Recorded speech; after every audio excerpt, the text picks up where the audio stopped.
bawang, sibuyas, chili, 1 cup of water, vinegar,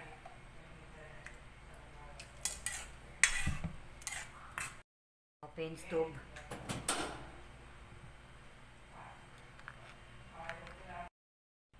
salt, black pepper,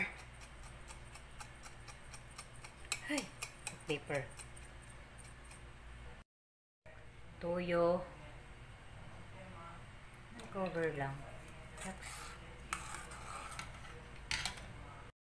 Tuloy muna natin yung mga bawang at sibuyas bago natin lagay yung slurry.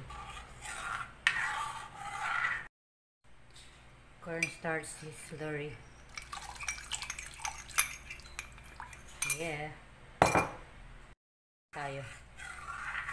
Until it's thicken up.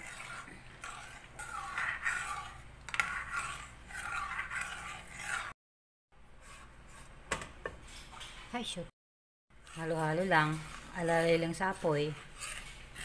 Okay.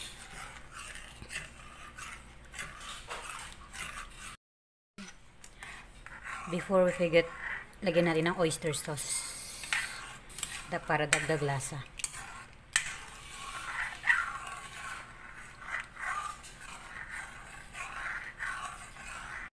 Okay guys, taken up na siya. Almost ready. Pwede na siya. Halo-halo muna. At this stage, okay na po siya. Boil, boil, boil. Okay. Lagay po natin sa isang bowl.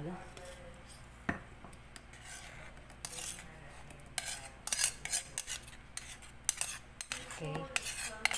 Almost full. Spring onions, optional lang po. Kasi ako gusto ko may spring onion. Charan! Okay guys, prito tayo ng fishball para matikman na natin natin yung sauce at na magkaalaman na. Guys, no filter. Nasunog ang ating fishball. Pero kainin pa rin natin yan. Kainin pa rin natin. Okay.